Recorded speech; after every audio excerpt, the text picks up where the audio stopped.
Hello, হ্যাঁ, কে বলছেন? জল ঢালতে আসবে তো? কি? শিবরাত্রিতে জল ঢালতে আসছো তো? কোথায়? শিবের মাথায়।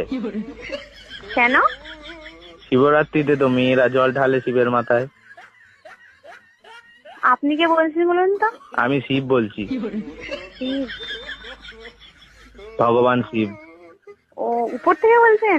কৈলাস থেকে। কৈলাস থেকে? কৈলাসে আছি।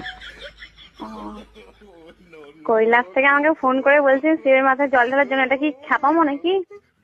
বেলপাতা 3টের বেশি আনবে না। 3টে, কারণ তোর মাথায় চাপ আসবে আমার।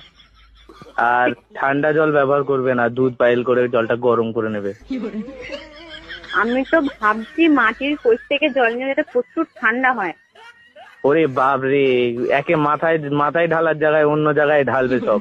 ঠান্ডা না হয়ে গরম ঢাললেই চলবে। আপনি কে বলছেন বলুন তো? আমি শিব বলছি। Wrong number. What wrong? Shiv বলে কি ইংলিশ জানে না নাকি? আমি কি একবারও বলেছি যে শিব ইংলিশ জানে না? আর শিব শিব শিব শিব নাম ধরে কথা বলার হিম্মত কে দিয়েছে?